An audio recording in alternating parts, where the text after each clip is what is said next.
bahay sa South Korea biglang bumagsak. May mga natrap kaya mula sa bumagsak na debris sa daan ang kalagayan doon. Malalaman maya-maya.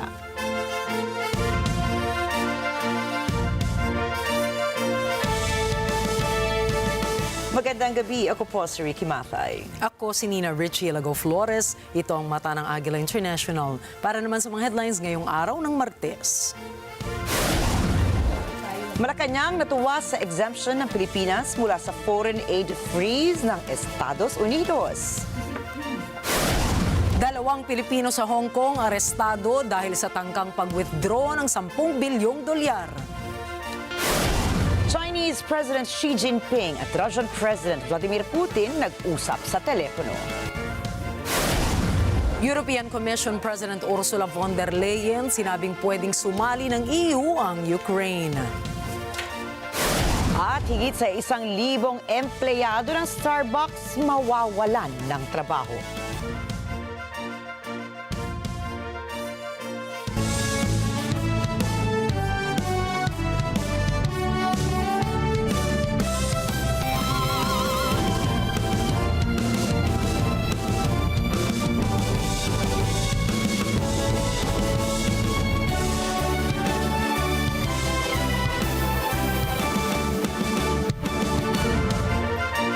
Ikinatuwa ng Malacanang ang naging desisyon ni Pangulong Donald Trump na i-exempt ang $336 million na tulong sa Pilipinas sa foreign aid freeze ng Estados Unidos.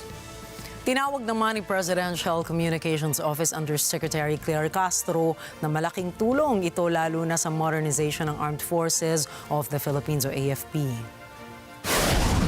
Of course, natutuwa po tayo, nagkaroon nga po ng direktiba ang si US President Trump na 90 days magkakaroon ng i-freeze ang foreign aid. So kung nagkaroon po tayo ng exemption at nagkaroon po tayo at ibibigay po at i-release ang $500 million foreign Filipina financing sa atin, ito po ay napakalaking bagay at nagpapasalamat po tayo sa suporta na yan.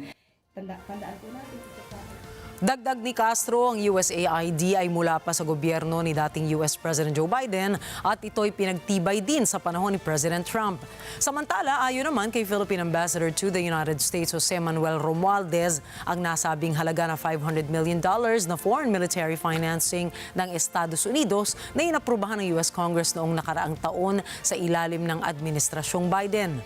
Ayon kay Ambassador Romualdez, mahalagang senyales ito na magpapatuloy ang matatag na ugnayan ng Pilipinas at ng Estados Unidos sa ilalim ng administrasyong Trump.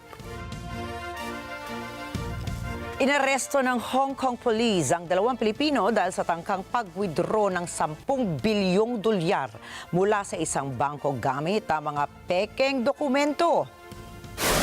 Batay sa report ng Philippine Consulate General sa Hong Kong, ipiniresenta umano ng dalawa ang isang fabricated capability letter, isang guarantee certificate o guarantee letter at isang certificate of balance mula sa Hong Kong and Shanghai Banking Corporation para makapag-withdraw ng malaking halaga ng salapi. Kinilala naman ang isa sa mga suspect bilang isang senior na 68 anyos. Kasama niya ang isang 38 anyos na babae na nagpakilala bilang isang abogado. Ayon sa otoridad, kung sila man ay mapatutunayang nagkasala o guilty, ay posibleng makulong ang mga ito ng hanggang 14 na taon. Pinabibilisan na ng Department of Transportation ang privatization ng Metro Rail Transit Line 3 at EDSA Busway.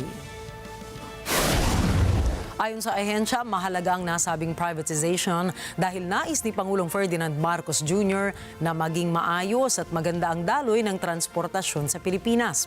Anila, isang halimbawa ito na ang Ninoy Aquino International Airport na hinahawakan na ngayon ng isang private company. Tiniyak naman ng Transportation Department na kahit maraming privatization ang magaganap sa Pilipinas, ay magiging prioridad pa rin nila ang kapakanan ng mga Pilipinong biyahero. Pinag-aaralan ngayon ng Department of Agriculture o DA ang pagpapatupad ng Maximum Suggested Retail Price o MSRP sa sibuyas sa kabila po na mataas na presyo nito sa merkado. Ayon sa ehensya, plano nila magtakda ng MSRP sa sandaling dumating ang mga inangkat na sibuyas habang nananatiling mataas pa rin ang presyo nito. Sinabi ni Agriculture Secretary Francisco Chu Laurel Jr., malapit na ang anihan ng sibuyas kaya't mapapataw man ang MSRP sa sibuyas ay maaaring tumagal lamang ito ng 2 linggo. Batay sa monitoring ng DA, mabibili ang local red onion sa halagang 120 hanggang 140 pesos kada kilo, habang ang lokal na puting sibuyas ay nasa 90 hanggang 150 pesos per kilo at ang imported white onion naman sa halagang 100 up to 160 pesos per kilo. Nag-anunsyo ang Meralco na magtataas sila ng singil sa kuryente sa susunod na buwan. Inaprubahan kasi ng Energy Regulatory Commission o ERC ang mas mataas na rate para sa feed-in tariff allowance o FIT-all. Ang FIT-all ay ang uniform charge na ipinapataw sa lahat ng on-grid electricity consumers na bahagi naman ng electricity bill para sa development at promotion ng renewable energy sa bansa. Ayon sa ERC, inaprubahan nila ang aplikasyon ng National Transmission Corporation na itaas ang FIT-all rate sa 0.1189 pesos kada kilowatt hour mula sa 0.0838 pesos per kilowatt hour. Ibig sabihin, may dagdag na 7 pesos sa kanilang bill ang kumukonsumo ng 200 kilowatt per hour sa isang buwan. Una nang nag-anunsyo ang Meralco ng pagtaas sa singil ng kuryente ngayong Pebrero na nasa higit 28 pesos kada kilowatt hour. Sa tuwing nagsasagawa ng multilateral o bilateral drills ang Pilipinas kasama ang ibang bansa sa West Philippine Sea o WPS ay nababawasan ang coercive actions ng Chinese military. Ayon kay Philippine Navy spokesperson for the WPS, Rear Admiral Roy Vincent Trinidad, walang Chinese vessels na nakita malapit sa lokasyon ng WPS drills nang magsagawa ng Maritime Cooperative Activity o MCA ang Pilipinas at ang France noong February 21. Kung mayroon mang Navy, Coast Guard o Maritime Militia ang China ay nasa mahigit 120 nautical miles ang layo nito sa MCA. Samantala, tiniyak ni Trinidad na marami pang multilateral at bilateral exercises na isasagawa ang Pilipinas kasama ang mga kaalyado nito sa WPS. Naghain ng isang petisyon ng health reform advocate na si Dr. Anthony Liachon sa Korte Suprema upang questionin ang constitutionality ng 2025 General Appropriations Act o GAA, partikular ang zero subsidy para sa PhilHealth. Pinangalanan sa petisyon bilang respondents ang House of Representatives, ang Senado at si Executive Secretary Lucas Bersamin. Ayon sa petitioner, dapat in-nullify ang mga probisyon ng GAA patungkol sa PhilHealth dahil salungat umano ito sa mga mandato ng saligang batas, lalo na ang constitutional right to health ng mga Pilipino na nag-aata sa gobyerno na gawing prioridad ang healthcare funding at siguradihing may accessible medical services para sa lahat. Labag din anya sa Universal Healthcare Act at sa Sin Tax Reform Act of 2012 ang GAA. Hiniling din ng petitioner sa Korte Suprema na mag-issue ng temporary restraining order at preliminary injunction laban sa pagpapatupad ng pambansang budget.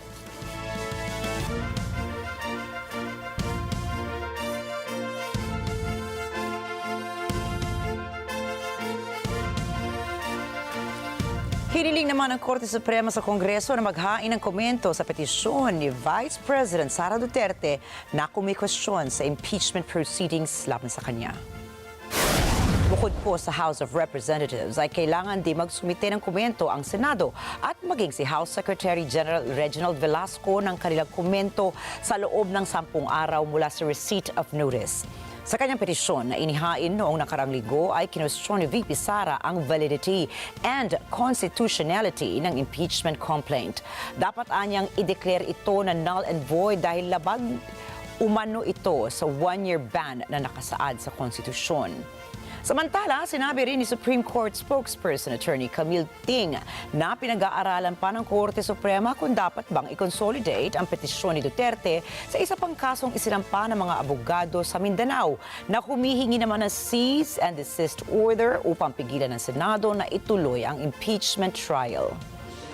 She claims the impeachment complaint violated Article 11, Section 3, Paragraph 5 of the Constitution, which states that no impeachment proceedings shall be initiated against the same official more than once within a period of 1 year. The court required the House of Representatives, its Secretary General Reginald Velasco, and the Senate to comment on the petition within a non-extendable period of 10 days from notice.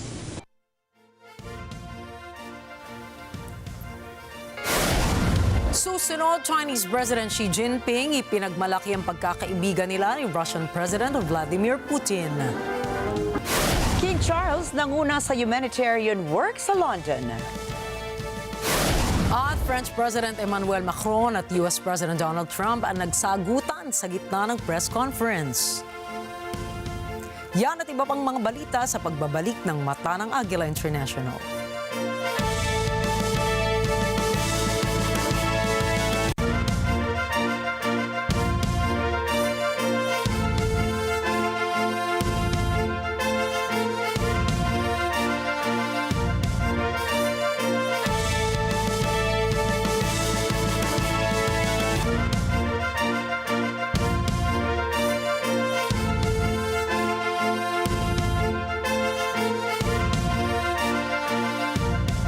This portion.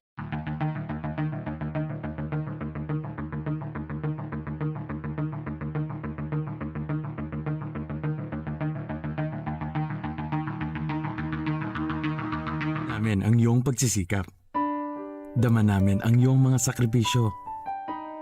Kita namin ang pagharap mo sa bawat pagsubok. Kaya sa kabila ng mga hamon ng buhay, nandito kami para umalalay. Kasi katulad mo, gusto rin namin ang magandang bukas para sa kanya. Hatid namin ang dekalidad na edukasyon at makabagong pasilidad sa abot kayang halaga. Kaya huwag ka nang mangamba, sasamahan ka namin tuparin ang mga pangarap niya.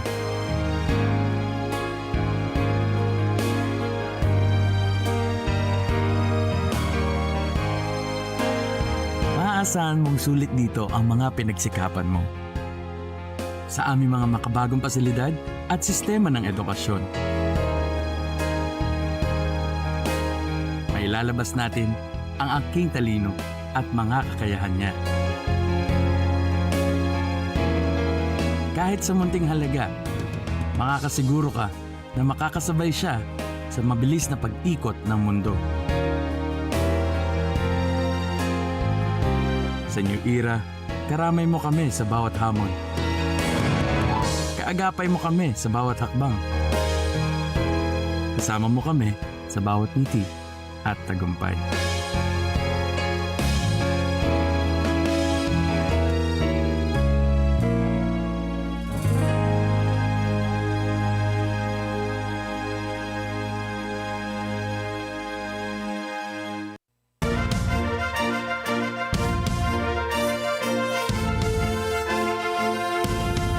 Nanindigan si Chinese President Xi Jinping na hinding-hindi sila mapaghihiwalay ni Russian President Vladimir Putin.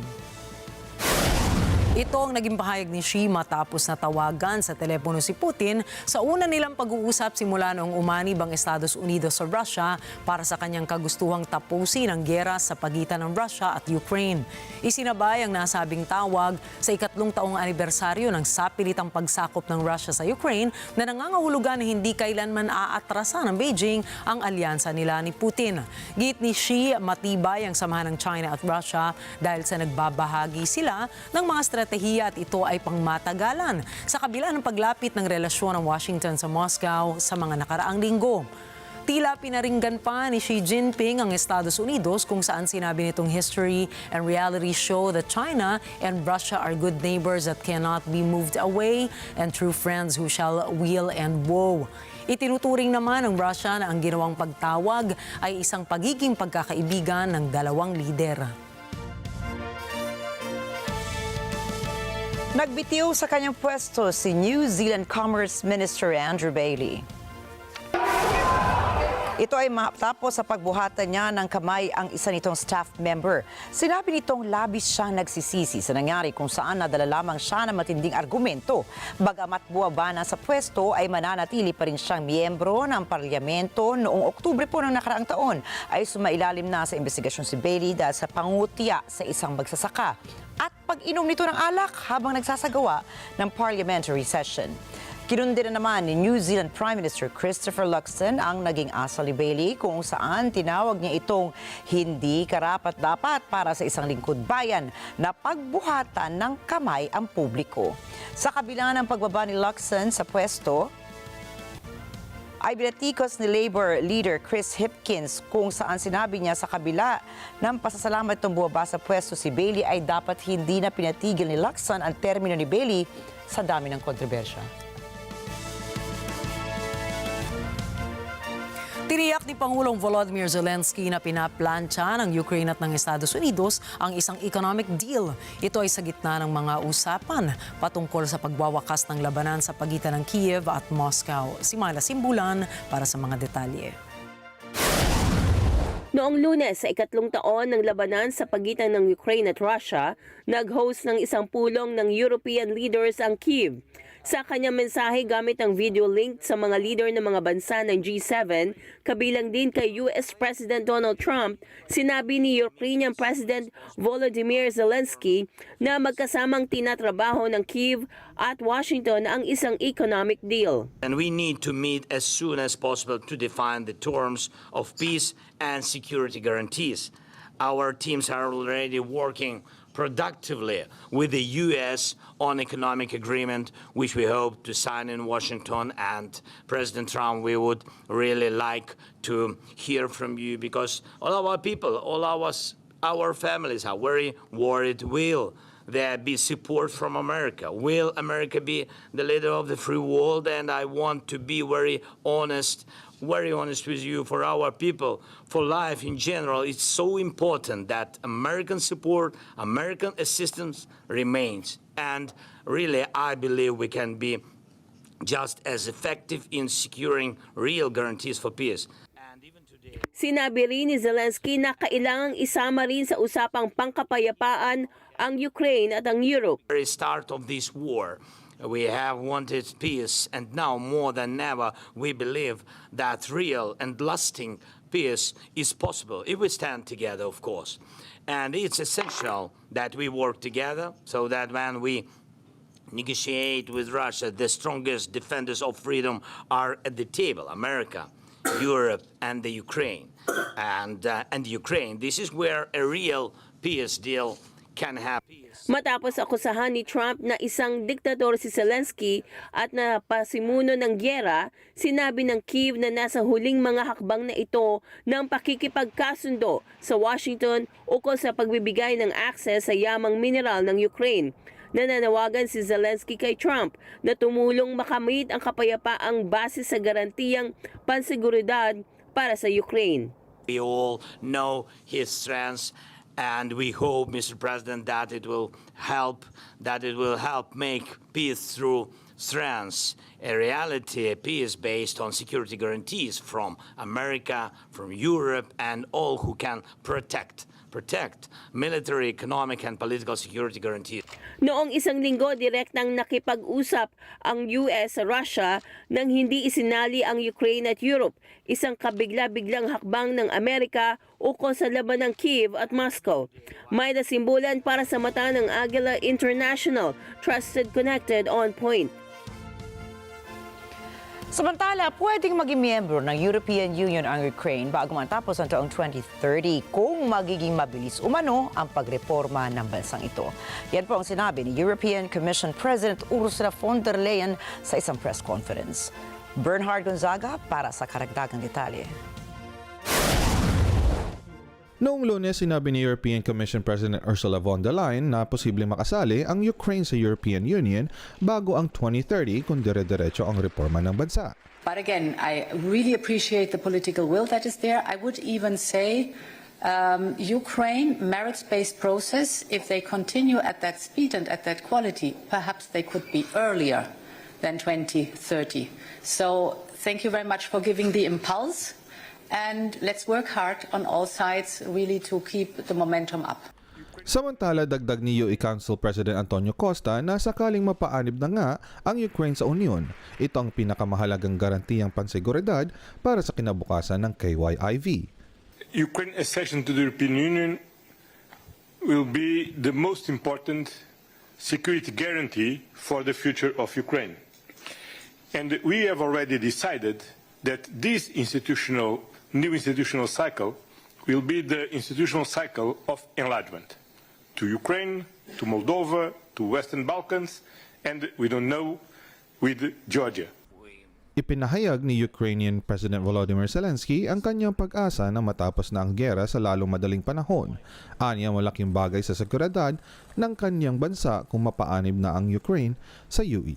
We hope that we can finish this war this year, not in 3 years. It's very, very difficult. Very difficult for all our nation to go through this war, but with all respect to our soldiers and our people. So I can't speak about 3 years. If we speak about how to prepare security because of the Russia, they can come back in 10 years if we will not be prepared. They will not come back if we will pressure them, put them to their place, to their territory. And if Ukraine will be in EU and in NATO in closest years, of course it will help us very much. Nagbabala naman si Estonian Prime Minister Kristen Michal na marahil tamaan ng hindi makatarungang kapayapaan ang lahat ng bansa dahil sa pag-iisip na maaaring gawin ng kahit sino ang gusto nitong gawin. The unjust peace probably would hit everybody, also United States, because Iran, North Korea, everybody would assess that they can do whatever they want. So everybody in this probably are together. Ani Finnish President Alexander Stubb, kailangan magkaisa ang UE dahil sa kasalukuyan nagaganap ang pag-uusap pangkapayapaan nang hindi sila kasali. We need to get our act together. And in order to get an act together, you have to have a plan to the Americans, because if you don't have a plan to the Americans, you're not going to get involved in negotiations. And right now the negotiations are happening above our heads without any kind of a plan and strategy. That's why I think this meeting has been extremely important, and that's why I think the next 2 weeks are crucial also about the future of European security. Ipinahayag naman ni Lithuanian President Gitanas Nausėda ang kanyang mga pag-aalinlangan ukol sa sanay isang ulirang sitwasyon para sa Europa. Europeans with the backing of the United States would be ideal solution. Are we there? I have my doubts. Maybe my doubts will disappear in the coming weeks or coming months. At least I'm looking forward to the Hague summit. I hope there will be positive news from this summit despite all our reservations. Bernard Gonzaga para sa Mata ng Agila International. Trusted, connected, on point. Nagbabala ang Finland noong Lunes na matatalo ang Estados Unidos kung mananalo ang Russia sa giyera sa Ukraine. Si Rose Bapa Angeles para sa report.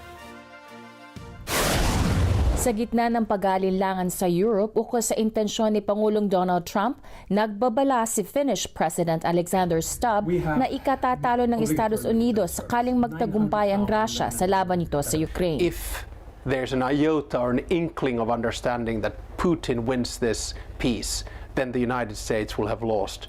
So I think we need to fight this to the bitter end and find a peace in which Europe, Ukraine, and the United States win. Dagdag ni Stubb, ang giyera sa Ukraine ay tungkol sa seguridad ng Europe at pamumuno ng Amerika. It would be that the war in Ukraine is not only about Ukrainian independence, sovereignty, and territorial integrity. It is about European security and it is about American leadership. Kamakailan kinwestiyon ni US President Donald Trump ang military commitments ng Estados Unidos sa alyansa. Inakusahan din nito ang Europe ng hindi paggugol ng patas sa depensa. Si Trump ang kumokontrol sa pinakamakapangyarihang militar ng NATO. Ani Stubb, nagbago ang panigan sa Transatlantic Alliance. There is definitely a shift in the Transatlantic Alliance and it's always a two-way street. So on one hand, the United States, I think correctly, is putting on some demands on Europe on taking more responsibility for its own security. And then, of course, on the other hand, it's time for the Europeans to step up to the plate and have some skin in the game. So there's definitely a shift. I am not worried. Rose Papayangeles para sa mata ng Agila International, trusted, connected, on point. Samantala, ayon sa ilang royal sources, bibisita si King Charles sa Italy at maging sa Estados Unidos ngayong taon. Subalit bago po ang lahat, abala ang hari at sila Prince William and Princess Kate sa kanilang royal duties sa United Kingdom. Mula naman sa London, England, kasama natin si Grace Rivera para sa report. Sa Buckingham Palace ay mainit na tinanggap ni King Charles, Queen Camilla at Princess Anne ang mga panauhin para sa pagdiriwang ng mga humanitarian works. Nagkaroon ng exhibit sa palasyo kung saan ipinakita ang mga pagtulong sa mga mahihirap na tao o magugulong lugar sa Afghanistan, Ukraine, Pakistan, Turkey at Syria. Ipinagdiwang din ang milestone anniversaries ng 4 na organisasyon. Binati at pinasalamatan ng hari ang mga lumahok dahil sa 165 years of global humanitarian work ng kanilang mga grupo. Samantala, kinumpirma nila Prince William at Princess Kate ang kanilang pagbabalik sa kanilang official duties bago ang March 1. Bibisita ang royal couple sa Rhondda Cannon Taff para makipagpulong sa mga miyembro o komunidad na naapektuhan ng matinding pagbaha roon bunsod ng mga bagyong Bert at Dara noong nakaraang taon. Layon ng kanilang pagbisita roon ay suportahan ang recovery effort sa Rhondda Cannon Taff at ipakita rin ang pagiging matatag ng mga residente roon. Grace Rivera from London, United Kingdom para sa mata ng Agila International, trusted, connected, on point. Libo-libo ang nagtipon sa Beirut noong linggo upang magbigay galang sa pinaslang na lider ng Hezbollah na si Hassan Nasrallah 5 buwan matapos siyang paslangin sa isang airstrike ng Israel. Si Nasrallah ay namuno sa Hezbollah sa loob ng ilang dekada laban sa Israel at nagpatuloy sa pagpapalakas ng grupo bilang isang makapangyarihang puwersang militar na may impluensya sa buong rehiyon. Ang libing ay ginanap sa mga kontroladong subdivision ng Hezbollah sa timog ng Beirut, kung saan ang mga taga-suporta ay may bitbit na mga larawan ni Nasrallah at mga watawat ng Hezbollah. Ang seremonya ay sinagawa sa Camille Chamoun Sports City Stadium na may kapasidad na 55,000. Kasama sa mga dumalo si Iranian Foreign Minister Abbas Araghchi, mga delegasyon mula sa Iraq na may mga Shiite na politiko at militia commanders, pati na rin ang mga kinatawan mula sa Houthi ng Yemen. Ang mass funeral ay nagpapahiwatig ng pagpapakita ng lakas ng Hezbollah pagkatapos ng matinding epekto ng digmaan laban sa Israel noong nakaraang taon, kung saan karamihan sa kanilang pamunuan ay pinaslang at libu-libo sa kanilang mga militar ang namatay. Kasama sa inilibing si Hashem Safiuddin na pansamantalang namuno sa Hezbollah matapos ang pagkamatay ni Nasrallah, ngunit napatay din ito sa isang airstrike ng Israel bago pa man siya mailuklok ng opisyal bilang kahalili. Ang ibang parte ng seremonya ni Nasrallah ay pinagpaliban ang paglipad ng mga Israeli fighter planes na nagsagawa ng flight surveillance sa naturang lugar. Kasalukuyan ding ginagawa ng IDF ang pag-atras ng kanilang puwersa mula sa Lebanon sa ilalim ng kasunduan ng ceasefire na ginawa ng Estados Unidos na nagtapos sa digmaan noong nakaraang taon. Sa pagtapos naman ng seremonya ay iginiit ni Hezbollah Chief Naim Qassem na kailanman ay hindi papasupil o papasakop sa kahit kanino magpakailanman ang Lebanon. لن نخضع لن نقبل باستمرار قتلنا واحتلالنا ونحن نتفرج ولا يمكن لأحد أن يطلب منا بأن ننكشف وأن نقدم ما لدينا من قوة ليتحكم بنا العدو. أنتم تعرفون نحن أبناء هيهات منا الذلة.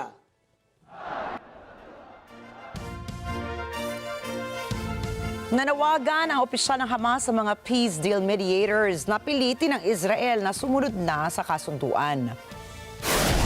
Ayon po kay senior Hamas official Bassem Naim, ang ginawang pagtigil ng Israel sa pagpapakawala ng 620 Palestinian prisoners ay magdudulot ng kapahamakan sa peace deal. Marapat sa mga mediators, lalo na ang US, na i-pressure ang Israel para tumalima sa kasunduan at pakawalan kaagad ang mga prisoners. Nitong nakaraang Sabado kasi ay pinakawala ng Hamas ang 6 nilang bihag, subalit hindi naman tumugon ang Israel na magpakawala rin ng mga Palestinian inmates. Maggugunitang kaya ipinagpaliban nila ang pagpapakawala sa mga Palestinian prisoners ay dahil sa ikinagalit nila ang ginawang seremonya ng Hamas na ipinarada pa sa publiko ang mga bangkay ng kanilang binihag. Daang-daang pulis ng Congo ang bumaligtad na sa kanilang gobyerno para sumali sa mga rebelding grupo ng Rwanda. Si Leslie Gumarang para sa mga detalye.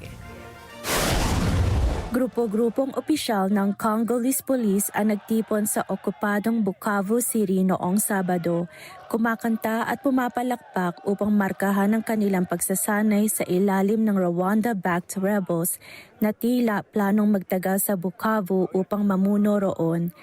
Ang pag-anib ay isang linggo matapos umabansa ng M23 rebels papasok sa ikalawang pinakamalaking bayan ng silangang bahagi ng Democratic Republic of the Congo.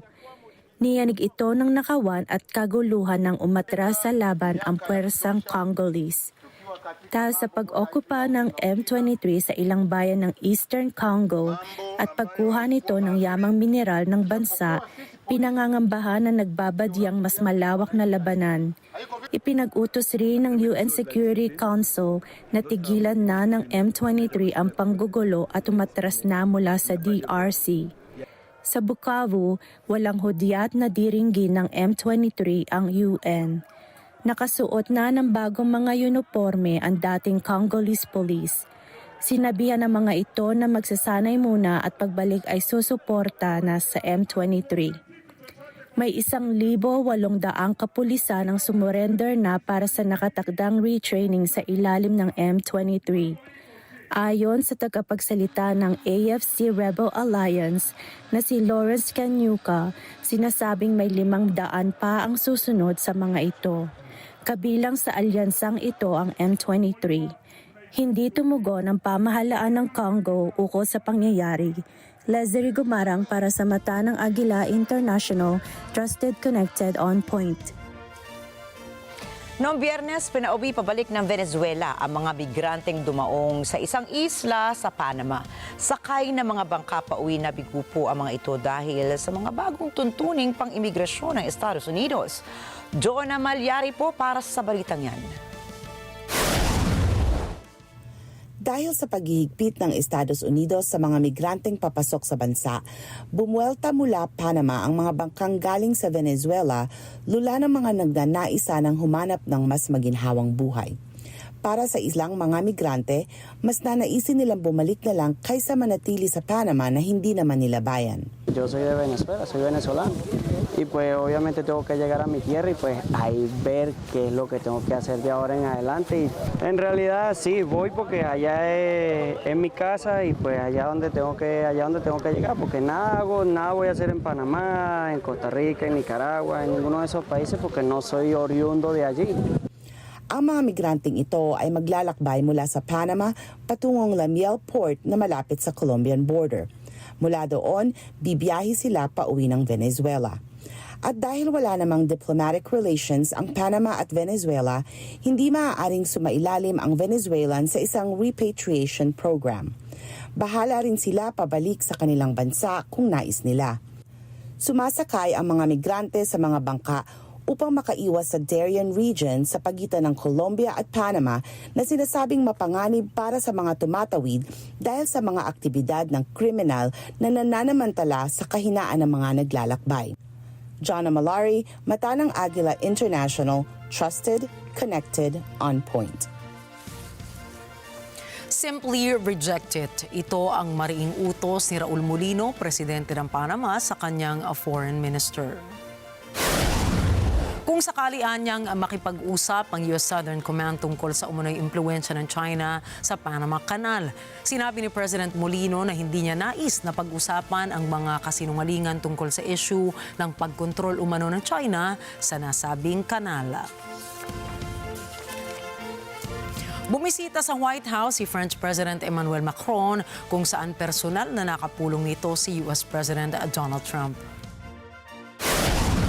It's time to end this bloodletting and restore peace, and I think we're going to do it. We've had some great conversations, including with Russia, and I've spoken with both President Putin and President Zelensky, and again, a lot of good things toward peace are happening, moving it, I think, pretty quickly. Our focus is on achieving a ceasefire as soon as possible and ultimately a permanent peace. My meeting with President Macron today was another important step forward in that sphere because he's been very much involved right from the beginning in trying to get it over with, and we're going to get it done. I believe that Emmanuel agrees with me on many of the most important issues. Chief among them is this is the right time. It may be the only time, you know. This has led to... Now this is a chance. There is a big change because there is a new U.S. administration. So this is a new context. So there is good reason for President Trump to re-engage with President Putin. I think it's good to have discussion. I think it's useful to have negotiation. I think it's super important to go to the peace. But my strong point was to say, let's try to get something first which can be assessed, checked and verified. And let's be sure that we build sufficient guarantees on the short run. And this is where we are ready to be engaged. As for France, a lot of my European colleagues are ready to be engaged. But we do need this American backup because this is part of the credibility of the security guarantees. And this is our collective deterrence capacity. Ilan sa mga natalakay ay ang pagkakaroon ng mahigpit na ugnayan ng dalawang bansa. Naging magkahalo naman ang reaksyon ng dalawang pinuno ng Estado matapos tanungin sa kanilang posisyon ukol sa Russia-Ukraine war. Tila nagkaroon pa ng hindi pagkakaintindihan ng dalawang lider dahil sa language barrier sa gitna ng press briefing pagdating sa pangako ni Macron na handa ang European Union na itaguyod ang seguridad para sa Ukraine. C'est un moment important de la discussion. On veut bâtir la paix en Ukraine et le bilan qui a été rappelé, une réalité, il y a d'1 million de morts et de blessés depuis le début de ce conflit et de cette guerre d'agression. Notre volonté, c'est que cette paix dure parce que nous avons déjà eu un cessez-le-feu et une paix qui n'a pas été respectée. C'était les accords de Minsk, 1 puis 2. Et donc le corps de cette discussion, c'est de s'assurer d'abord qu'il y ait un cessez-le-feu, ensuite que les Ukrainiens soient impliqués. Je pense que ce que vient de dire un instant, le président Trump est très important, c'est-à-dire qu'il va rencontrer rapidement le président Zelensky pour signer cet accord sur les minerais critiques et les terres rares, et que c'est aussi un moyen d'avoir une implication américaine forte. Les Européens sont prêts à prendre leur charge sous des formes diverses, de soutien à l'armée ukrainienne, de présence y compris pour s'assurer que la paix soit durable, et l'implication dans la durée des États-Unis d'Amérique à travers cet accord est une bonne chose. Et donc tout est encore à construire, et je ne veux pas préempter les discussions. Mais nous partageons le même objectif, et ce qu'on a discuté ce matin pendant 1 heure après la visioconférence ensemble, et ce qu'on va continuer de travailler, et sont pour moi des bonnes avancées. I have no idea what you say, but that is elegant, beautiful language. Go ahead, please. Nagkaroon ng pagkontra ang dalawa matapos na sabihin ni Trump na pinapautang umano ng Europa ang Ukraine sa paglaban sa Russia. Git ni Trump, babayaran ni Volodymyr Zelensky ang lahat ng ipinahiram nito sa Europa kung kaya't ipinilit niyang kailangan ay bayaran din ng Ukraine ang Amerika. Nilinaw naman ni Macron na hindi umano ito pautang sa Ukraine. Ang ibinigay nilang pondo at sa halip ito ay tulong para malabanan ang panunupil ng Russia. Klinaro pa niyan ang pinag-uusapan ni Trump na pambayad ng utang na sinasabi ni Trump ay ang mga assets sa foreign accounts at dollar reserves na kanilang kinumpiska mula sa Russia sa okasyong matapos ang giyera ay paghahatian ng lahat ng bansa ang interes na nakuha nila mula sa mga ito. Susunod, Colombian national arestado matapos mag-smuggle ng droga sa kanyang wig.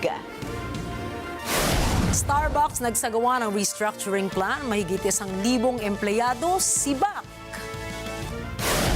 At jersey ni Andre Iguodala, ireretiro na ng Golden State Warriors. Mga detalye po ng mga balitang yan at iba pa sa pagbabalik pa rin ng Mata ng Agila International.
Nagbabalik pa rin po ang Mata ng Agila International sa pagpapatuloy ng ating mga balita ngayong gabi.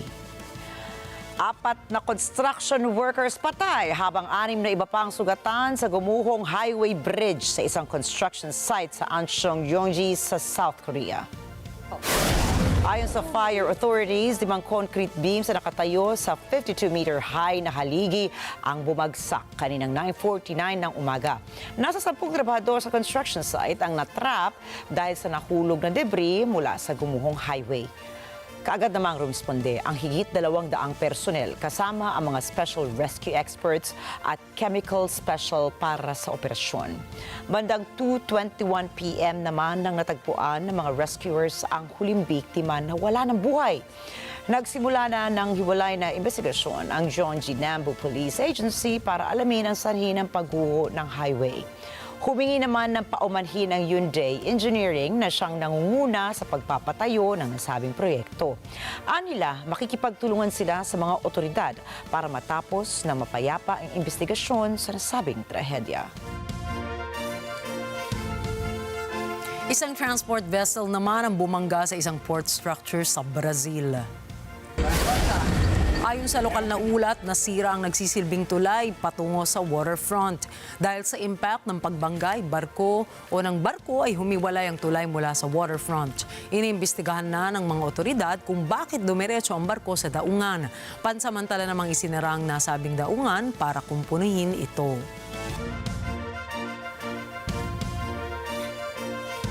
Arestado ang isang Colombian national matapos subukang magpuslit ng cocaine sa kanyang flight patungo ng Amsterdam. Ayon sa pulisya, nahulihan ng Colombian national ng 19 na cocaine capsules na itinago nito sa ilalim ng kanyang suot na wig. At batay sa estimates ng Colombian authorities, nagkakahalaga ang mga nasabat na droga ng 10,000 euros. Kasalukuyang hawak na ng Attorney General's Office for Crime of Trafficking, Manufacturing and Carrying Narcotic Substances ang nasabing suspect. Gumamit umano ng isang sledgehammer ang magnanakaw para tangayin ang golden toilet sa Blenheim Palace, England na nagkakahalaga ng 2.8 million British pounds o nasa mahigit 2 billion pesos ayon sa isang report. Ang toilet na may pamagat na Amerika ay gawa ng Italian artist na si Maurizio Cattelan. I-exhibit sana sa Oxfordshire sa isang lumang bahay ang golden toilet nang nakawin ito ng madaling araw. Tinatayang nasa o may bigat na 98 kilos ang naturang golden toilet at mayroong 18 carat na fully functional at naka-insure ito ng halos $6 million. Kinilala ang isang suspect ng pagnanakaw na si Michael Jones, 39-year-old mula sa Oxford, ngunit itinanggi nito ang akusasyon. Kinilala rin ng pulisya ang dalawang suspect na kasama ni Jones na sina Frederick Sainz, 36-year-old mula Wingfield, Berkshire at Bora Gukuk, 41-year-old naman. Itinanggi rin ni na Sainz at Berkshire na may kinalaman sila sa pagnanakaw at pagbebenta ng ginintuang toilet. Samantala, bumalik na sa kanilang mga silid-aralan ng mga estudyante sa Bukavu ng Silangang Congo. JC Yumul po para sa balitang yan. Ipinag-utos ng Rwanda-backed rebel movement M23 sa mga institusyong pang-edukasyon na ituloy muli ang operasyon nito matapos ang suspensyon dahil sa pag-okyupa ng mga rebelde sa bayan. Nagpatrolya sa kalye ang mga armadong mga sundalo ng M23 habang bumabalik sa kanilang silid-aralan ang mga estudyante. Balik sulat sa blackboard at balik pagtataas ng kamay ang mga mag-aaral na panandaliang natigil sa pag-aaral nang okyupahan ng mga rebelde ang kanilang lugar. Samantala, magkakasalungat na emosyon ang nararamdaman ng mga magulang sa pagbabalik paaralan ng kanilang mga anak. Nous avons accepté d'envoyer les enfants à l'école pour mieux cela. Nous l'avons accepté, nous l'avons assumé parce que nous sommes leurs parents, nous sommes leurs géniteurs, c'est nous qui prenons nos enfants en charge. Mais néanmoins, nous ne savons pas la demande qui a été formulée pour que les enfants aillent à l'école. Qui va assumer les responsabilités? Qui va prendre en charge les enseignants? Est-ce qu'on va nous ramener encore à la case départ? Para sa mga opisyal ng paaralan, ang kanilang tanging magagawa ay tuparin ang kanilang tungkulin na magturo. Ang seguridad aniya ng mga bata sa labas ng paaralan ay nasa kamay na ng mga bagong namumuno sa bayan. Vous voyez, ce n'est pas à nous de sécuriser les enfants. Nous sécurisons les enfants ici, dès qu'ils arrivent ici à l'école. Et après, nous demandons aux enfants de rentrer directement chez eux à la maison. Mais la sécurité est en train de se stabiliser du jour le jour. Et donc, de ce côté-là, j'espère que ceux qui en sont chargés, ils travaillent. Bien évidemment, après les événements, c'est normal que tout ne soit pas à 100% fonctionnel au premier jour. Mais nous avons commencé. Et donc, pour ce qui est du début des enseignements, nous en parlerons avec les autorités. Merci. Samantala, itinanggi ng Rwandan ang direktang kaugnayan nito sa M23 rebellion. Ayon dito, ipinagtatanggol lamang ng pwersang Rwanda ang kanilang sariling laban sa Congolese troops at milisya na nakipagsanib pwersa sa katutubong Hutu na pasimuno ng genocide sa Rwanda noong 1994. JC Yumul para sa mata ng Agila International, Trusted, Connected, On Point.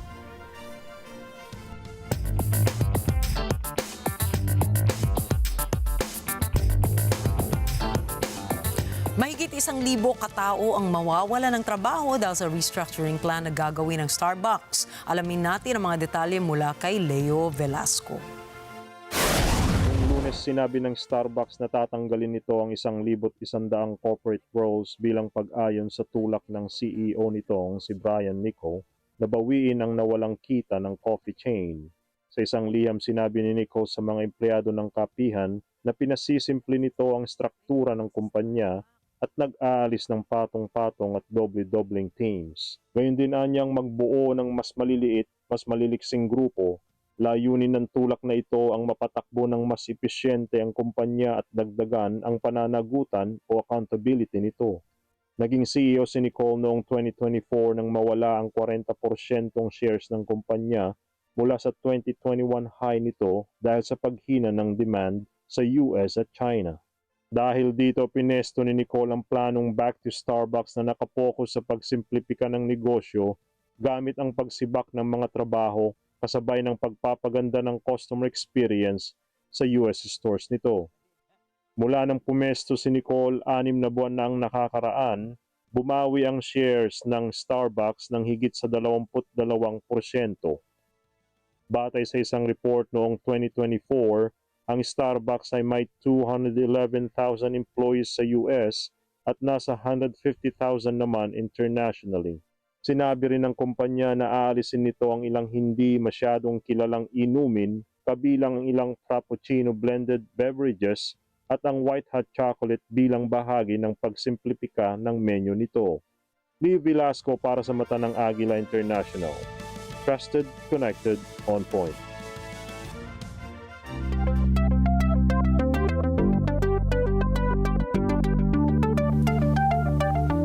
Inilabas na po ng National Aeronautics and Space Administration or NASA ang kanilang moon mining robot o ang In Situ Resource Utilization Pilot Excavator or IPEX for short na gagamitin nila para sa susunod na lunar mission. Ayon sa NASA, tutulong ang IPEX sa paghuhukay para maging posible ang pag-extract ng mga astronaut ng mahahalagang resources sa buwan. Anila, nakadisenyo ang IPEX para epektibong maghukay sa buwan at magdala ng lunar regolith, ang mga nakakalat na bato sa buwan.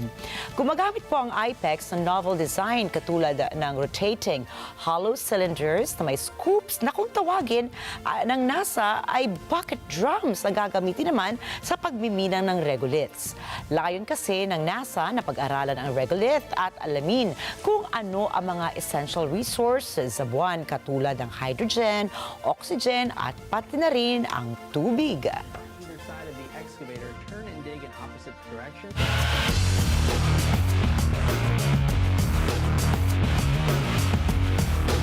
Naging emosyonal si dating Golden State Warriors most valuable player Andre Iguodala matapos na iretiro ang kanyang number 9 jersey. Isinagawa ang nasabing pagre-retiro sa panalo ng Warriors na nagtapos sa 126-102 laban sa Dallas Mavericks. Ipinalabas nila ang video tribute para sa 2015 NBA Finals MVP at ilang mga highlights nito sa Warriors. Maging si Mavericks player Klay Thompson ay niyakap ang dating kasamahan sa Warriors. Mayroong average si Iguodala na 6.9 points at 3.8 rebounds per game. Naging susi siya ng palitan niya si Andrew Bogut para makuha ng Warriors ang kampyonato sa NBA Finals laban sa Cleveland Cavaliers.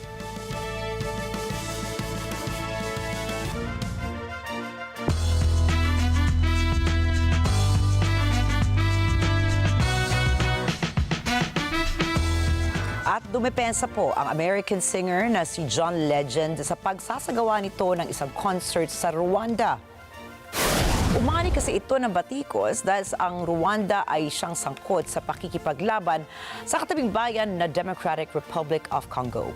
Sinabi nitong hindi tama na parusahan ang mga tao sa Rwanda dahil ang mga sangkot lamang sa pananakop sa Congo ay yung mga militanteng grupo. Magugulitang sinusuportahan ng Rwanda ang M23 rebels na siyang sumakop sa malaking lungsod ng Congo.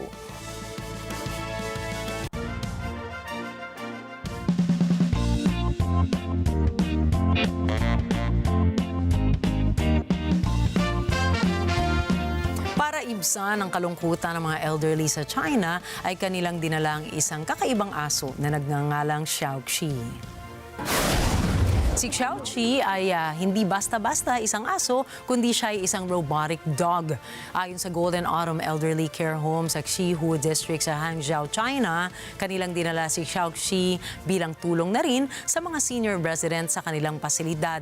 Anila, si Xiaoqi na ang nagde-deliver ng kanilang mga gamot ng harapan. Ang robotic dog na ito ay equipped ng high-precision radar at camera para maisagawa ang autonomous route planning at maiwasan ang mga pagbangga sa mga obstacles. Sinabi naman ng management ng nursing home na kahit hindi aktwal na hayop si Xiaoqi, ay nagbigay naman ito ng kasiglahan sa bahay ng mga senior citizens doon.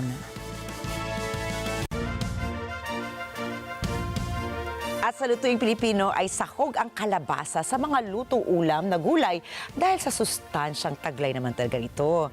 Pero ibahin po natin ito sa Yemen dahil sa halip na ulam ay nako, ginagawa pa nilang itong dessert or panghimagas. Kilalanin ang daba o ang pumpkin dessert. Ang daba ay pwedeng ihanda sa iba't ibang paraan. Maaaring lutuin ito bilang jam at lagyan ng gatas o tahini at sesame. Ang iba naman ay mas gustong hiwa-hiwain ang kalabasa at ipasok sa oven at may iba rin na gustong gawing inumin ang daba. Ayon kay Ryan Al-Faik, matamis ang daba at maaaring ibahin ang lasa nito depende sa uri ng kalabasang pipiliin para sa dessert. At dahil dito, popular na sweet dish ang daba sa Yemen at higit pa rito ay masustansya rin ito sa beta-carotene para sa vitamin A, isang sustansyang kailangan ng ating katawan.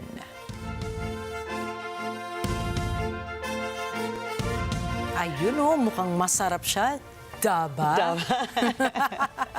Ayan, masarap ka magluto, Nina. Ayan, so ano naman yung meron ka bang particular dish na talagang kailangan mo ng kalabasa?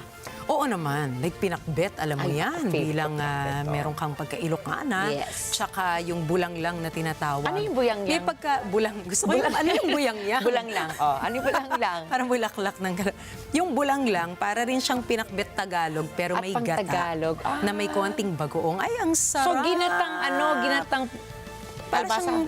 Parang may pagka-Bicol Express, tama, Direk? Naku, dapat may pagka-ganun. Naku, dadalang ka. Sa susunod nating pagtitipon-tipon dito, kasi lagi po kaming merong potluck ni Nina dito. Susunod, gusto ko yan. Ang bulang lang.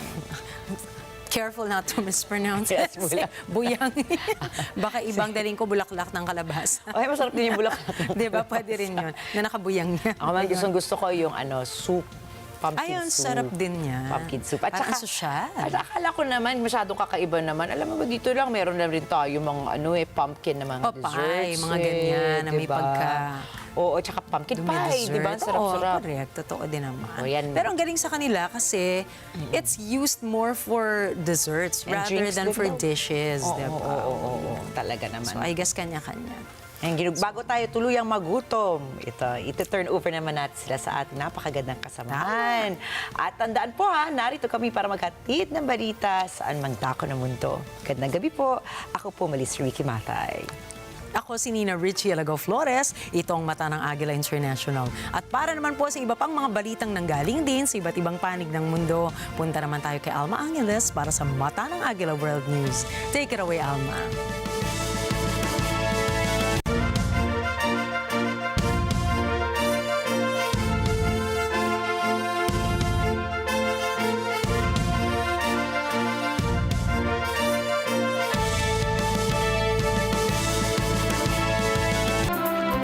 Thank you, Nina and Ricky. Good evening, everyone. I'm Alma Angeles for NET25 World News. On tonight's headlines.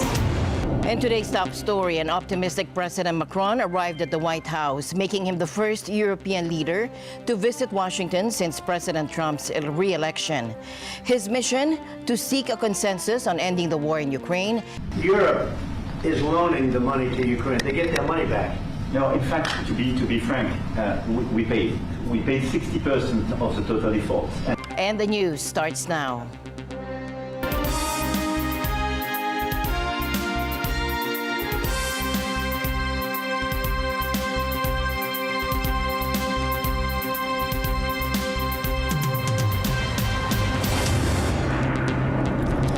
In today's top story, an optimistic President Macron arrived at the White House, making him the first European leader to visit Washington since President Trump's re-election.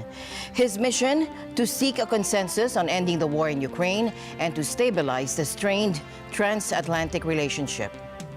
Well, thank you very much. We very much appreciate the attention. Today's a big day in that we had a G7 and President Macron is a very special man in my book. We were together, we did it together, and I think a lot of progress has been made. We've had some very good talks with Russia. We've had some very good talks with others, and we're trying to get the war ended with Russia and Ukraine, and I think we've come a long way in a short period of weeks. It appeared that the old camaraderie was returning, but differences quickly emerged, especially regarding Meanwhile, Trump continues to push for Ukraine to hand over half of its key natural resources as compensation for America's support. He added that a deal with Ukraine's President Zelensky is near. I will be meeting with President Zelensky. In fact, he may come in this week or next week to sign the agreement, and which would be nice. I'd love to meet him. Would meet at the Oval Office. So the agreement's being worked on now. They're very close to a final deal. It'll be a deal with rare earths and various other things, and he would like to come, as I understand it, here to sign it, and that would be great with me. On the compensation issue, Macron held firm, stressing that Russia should bear the cost. And it's part of the negotiation at the end of the war. Because, this war costed all of us a lot of money. And this is the responsibility of Russia, because the aggressor is Russia. There is, however, a glimmer of agreement on another front. Both France and the UK are open to deploying European peacekeeping troops in Ukraine following a truce. I think it's good to have discussion. I think it's useful to have negotiation. I think it's super important to go to the peace. But my strong point was to say, let's try to get something first which can be assessed, checked and verified. And let's be sure that we build sufficient guarantees on the short run. And this is where we are ready to be engaged. As for France, a lot of my European colleagues are ready to be engaged. But we do need this American backup, because this is part of the credibility of the security guarantees. And this is our collective deterrence capacity. While European leaders are hopeful of returning to the negotiating table, questions remain about whether the U.S. will offer a security guarantee or insist on Ukraine reclaiming its territory. Just last Friday, President Trump criticized President Macron and Prime Minister Keir Starmer for doing nothing to end the war. Yet now he's praising their efforts. Clearly, his stance can change in an instant. Trump refuses to refer to Russian President Vladimir Putin as a dictator after calling Ukrainian President Volodymyr Zelensky a dictator last week. But Macron says it's clear that Russia is the aggressor in the conflict, a topic Trump wavered on last week. Trump expressed a desire for a ceasefire as soon as possible, and he said he was trying to arrange one between Ukraine and Russia. And I've spoken with both President Putin and President Zelensky. And again, a lot of good things toward peace are happening, moving it, I think, pretty quickly. Trump says he could go to Moscow to meet Putin once a deal is reached. Macron, on the other hand, urged a more deliberate approach, starting with a truce and then a peace deal that includes security guarantees. Later on Fox News, Macron said a peace deal has to consider the security of both Ukraine and the rest of Europe. Be careful, because we need something substantial for Ukraine, but for the security of Europe and France. And second, let's work together on the future to preserve security guarantees, meaning to be sure that this peace will be respected by Russia. First, to have a truce. I think it could be done in the weeks to come. During this period of time, we negotiate on security guarantees, land and territories, and it will be the responsibility of the Ukrainian president. Reconstruction. He adds any peace deal must be assessed, checked, and verified. The two leaders did agree, however, on the deployment of European peacekeeping forces once a peace deal is eventually reached. Trump says he accepts the concept, as does Putin. While Trump is open to a peace deal that would see Ukraine give up some of its territory to Russia, Macron says any deal should include sovereignty for Ukraine. At one point during the news conference, Trump portrayed himself as the great deal maker, boasting about his negotiating skills. I think Russia, likewise, I've spoken to President Putin, and my people are dealing with him constantly, and his people in particular. And they want to do something. I mean, that's what I do. I do deals. My whole life is deals. That's all I know is deals. And I know when somebody wants to make it and when somebody doesn't. Throughout the news conference, Macron stuck to the issue of securing lasting peace with security guarantees for Ukraine and Europe. Macron is the first European leader to visit Trump since he regained power a month ago. He calls his discussions with Trump a turning point in the drive for a more unified approach. British Prime Minister Keir Starmer will visit Trump later in the week. Thomas I. Likeness, NET25 World News. The United Nations Security Council adopted a U.S. drafted resolution on the third anniversary of Russia's invasion of Ukraine that takes a neutral position on the conflict as U.S. President Donald Trump seeks to broker peace. This resolution puts us on the path to peace. It is a first step, but a crucial one of which we should all be proud. Now we must use it to build a peaceful future for Ukraine, Russia, and the international community. And the terms of the peace must send a message that aggression does not pay. Until now, the 15-member council has been unable to take any action on the conflict in Ukraine because Russia is a veto power. The U.S. resolution received 10 votes in favor, while France, Britain, Denmark, Greece, and Slovenia abstained. Now, on Monday, Ukraine marked 3 years since Russia's full-scale invasion, a grim milestone amid an ongoing conflict. Deputy Prime Minister Ola Stefanishina announced that Ukraine and the U.S. are in the final stages of negotiating a minerals deal, a move many see as key to ending the war. Now, does this mean Ukraine is finally edging closer to peace? And what might such a deal look like? Take a look.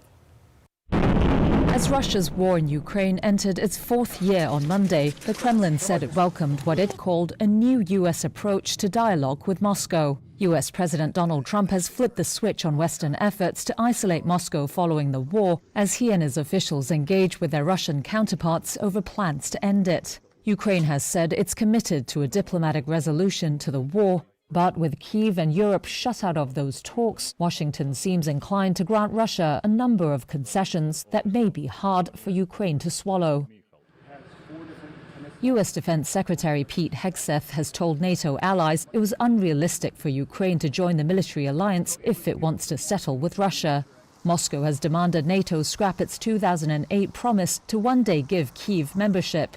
It has also dismissed the idea of having NATO member forces act as peacekeepers in Ukraine under a ceasefire deal. In November, Reuters reported that Russian President Vladimir Putin was ready to cut a deal with Trump if Kyiv dropped its goal to join NATO and if Moscow didn't have to make major territorial concessions.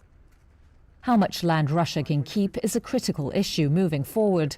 It now controls nearly 1/5 of Ukraine, or an area about the size of the U.S. state of Ohio, mostly in the east and south. Putin in June last year said he wants Ukraine's troops out of 4 Ukrainian regions claimed and mostly controlled by Russia. The U.S. defense chief in February dismissed Ukrainian hopes of restoring its internationally recognized borders. Chasing this illusionary goal will only prolong the war and cause more suffering.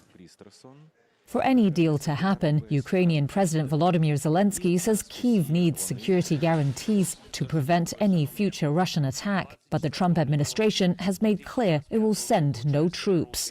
That places the burden on European powers, which are likely to struggle without U.S. backing.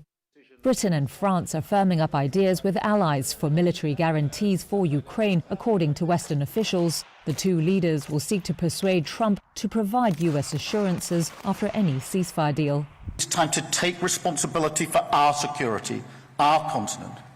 And I'm clear that Britain will take a leading responsibility.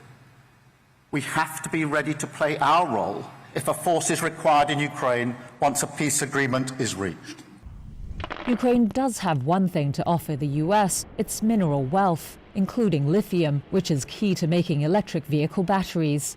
Zelensky rejected an initial deal to give Washington 50% of Ukraine's critical minerals, saying it offered no security guarantees. But with little leverage on hand, Ukraine is set to sign a minerals deal soon. Reuters also reported that U.S. negotiators had raised the possibility of cutting Ukraine's access to Elon Musk's Starlink satellite internet system, which has played a vital role in Kyiv's military operations. Musk has denied this.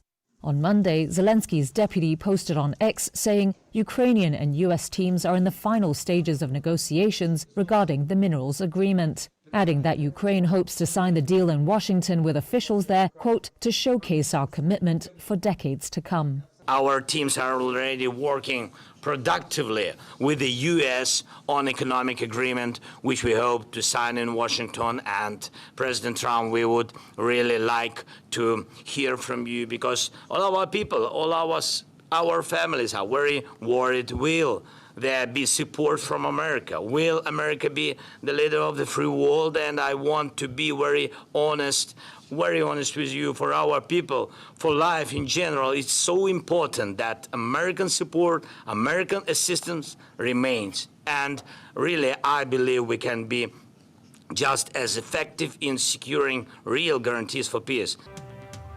The Trump administration has lifted its freeze on financial assistance for Philippine military modernization. The Department of Foreign Affairs confirmed on Monday.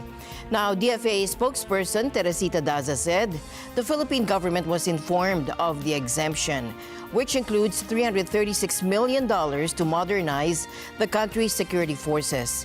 Daza noted the U.S. and Philippines remain committed to strengthening their defense cooperation.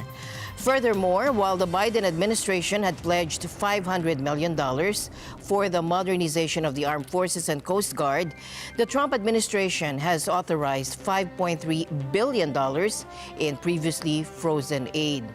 During a meeting in Germany on February 14, Foreign Affairs Secretary Enrique Manalo and U.S. Secretary of State Marco Rubio reaffirmed the value of the U.S.-Philippine development cooperation. One of Southeast Asia's biggest and longest-running military exercises began today in northeastern Thailand. More than 8,000 troops from 30 countries are taking part in the Cobra Gold exercise, according to an official press release. Now, this year's training includes command and control exercises, humanitarian assistance, field drills, cyber defense, space operations, and counter-drone strategies, reflecting the evolving nature of modern warfare, according to military officials. A good question, and I think every year what we try to do is bring in, take a look at what's going on in the world around us and what type of technologies are being brought to bear, but that is why we are incorporating cyber into this exercise, for example. We're incorporating space, we're incorporating unmanned aerial systems and methods to counter those unmanned aerial systems, and that last one is one that we are seeing is very important in modern warfare. All of them are, but that last one in particular. The 44th Cobra Gold exercise runs until March 7. The Armed Forces of the Philippines announced Friday night that they recently joined forces with the French Navy's Charles de Gaulle Carrier Strike Group for a maritime cooperative activity. Colonel Cerces Trinidad, head of the AFP's Military Public Affairs, noted that this marks the third week in a row that our forces have teamed up with others in the West Philippine Sea, operating within the Northern Luzon Command's area. The successive conduct of MCA with other like-minded nations underscores the growing international focus on maritime security in the West Philippine Sea and aims to strengthen interoperability and defense capabilities among ally and partner nations. Through these joint maritime cooperative activities and collaborative efforts, the AP seeks to build a stronger, more resilient defense system that is prepared to address the challenges of the modern security landscape.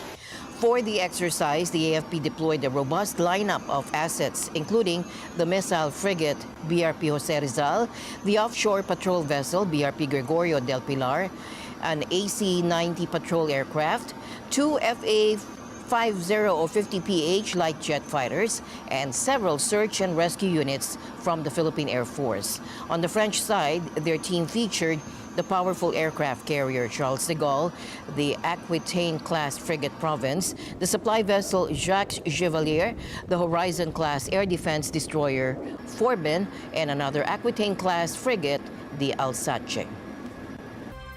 A U.S. Coast Guard cutter crossing the Tasman Sea as part of a maritime security mission with Australia and New Zealand confirmed that it was aware of Chinese naval ships in the area, but they didn't interact. That is according to its commanding officer.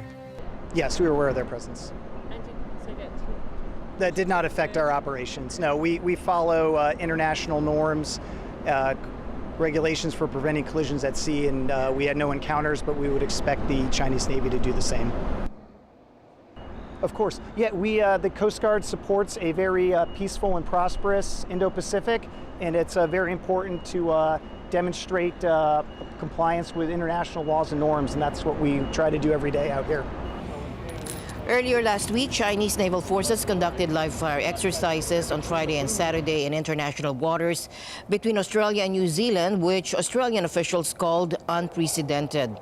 These drills even forced airlines to reroute 49 commercial flights for safety reasons. A spokesperson for China's foreign ministry explained that the People's Liberation Army Navy was simply conducting exercises and training in distant waters, all while following international safety standards. Since 2024, the U.S. Coast Guard has stepped up operations in the South Pacific, patrolling for illegal fishing by distant fleets, including those from China, at the request of Pacific Island nations. We've got a very large patch of ocean that we need to protect and provide that stability within the region. We can't do that without the United States.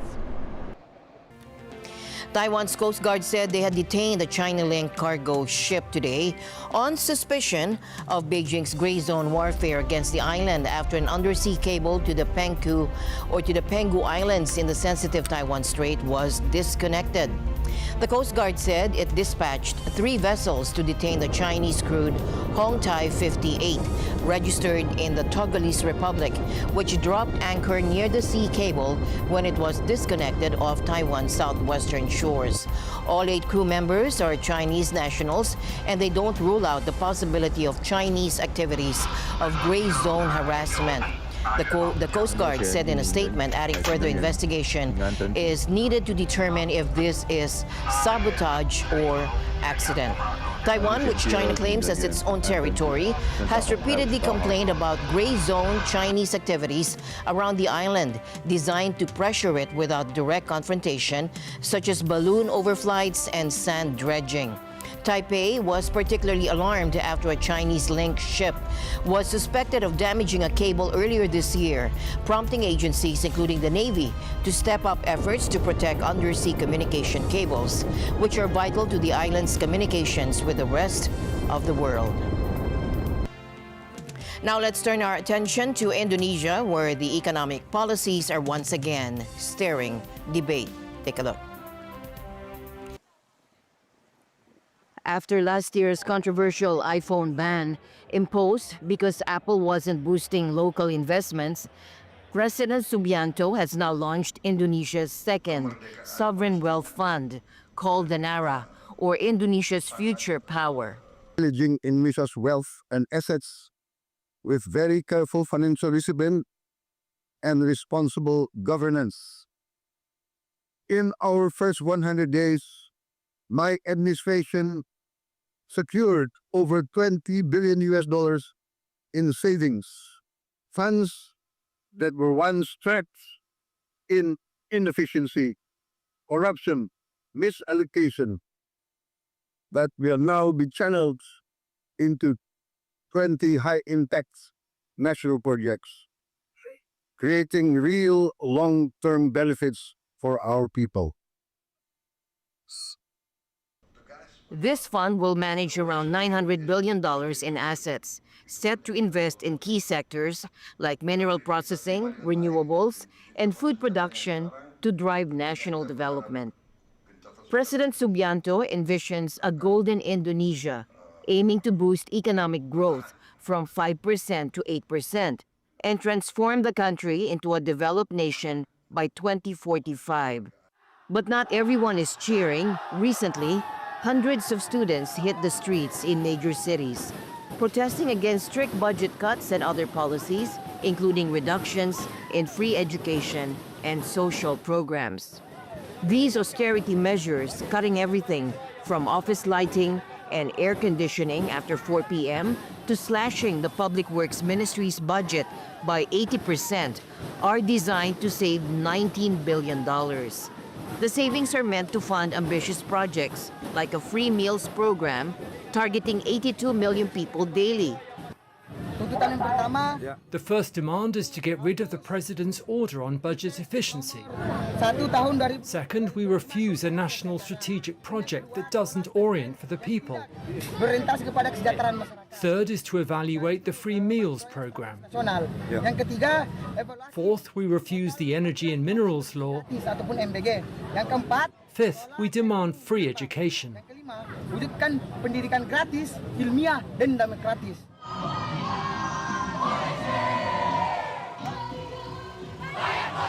While about 80% of Indonesians still support the president, many worry that these measures could backfire as economic challenges mount.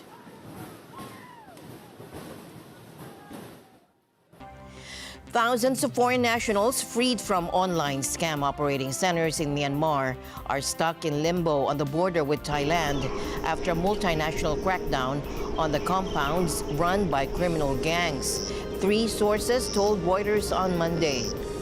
Now, 2 Myanmar armed groups, the Karen National Army or KNA and the Democratic Karen Buddhist Army or DKBA, are currently holding around 7,000 former scam center workers, but are unable to send them to Thailand, according to a Thai security official and 2 aid workers. Now, footage carried by the Thai Public Broadcasting Service showed what it said were dozens of foreign nationals extracted from recent raids on scam centers gathered at compounds in the Myanmar border town of Miyawadi. Now, in recent weeks, authorities from China, Thailand, and Myanmar have attempted to dismantle scam centers and illegal online operations on the border, part of a network of illegal compounds across Southeast Asia, where hundreds of thousands have been trafficked by gangs, according to the United Nations. Thailand's foreign ministry said that agencies are currently planning for future handovers of those freed, which would proceed based on the readiness of the embassies or the countries of origin. The majority of these workers are Chinese, with about 1,000 from other foreign countries, according to the aid workers, and many of the former scam center workers are being held in dire conditions, and local authorities are concerned about the lack of sanitation and health facilities. And the news continues here on NET25. We'll be right back.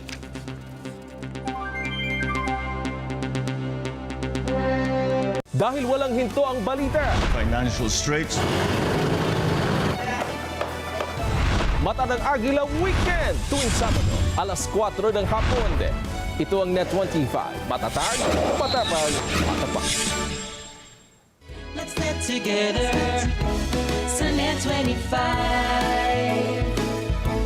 Sa NET25.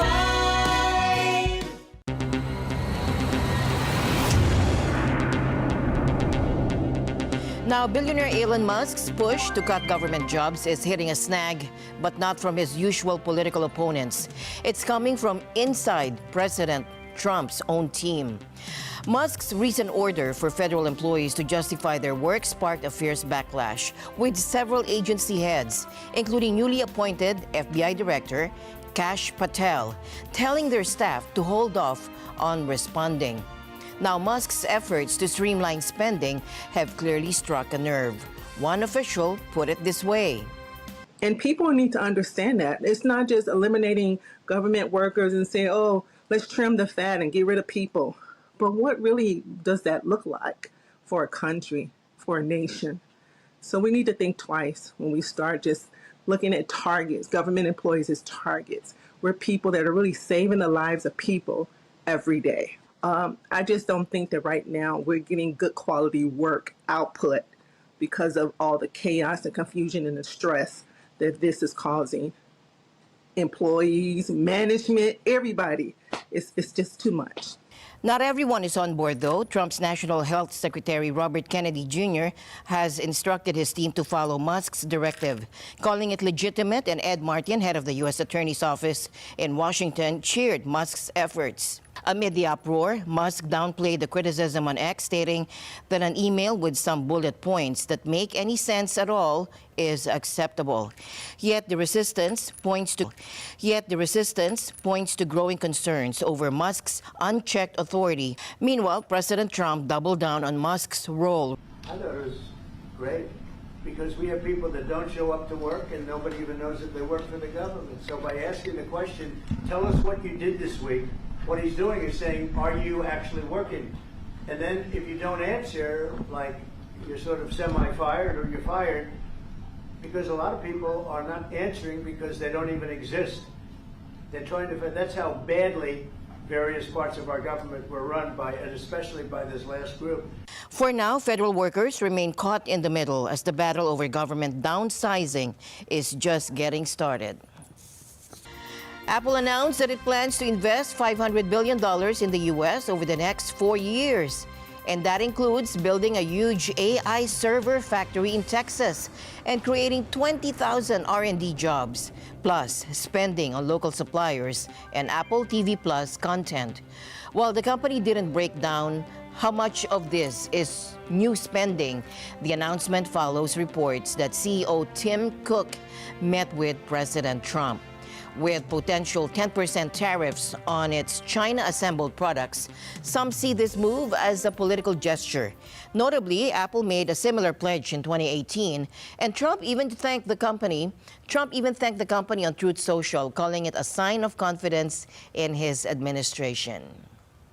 And tonight, we bring you a story that sounds straight out of a spy movie.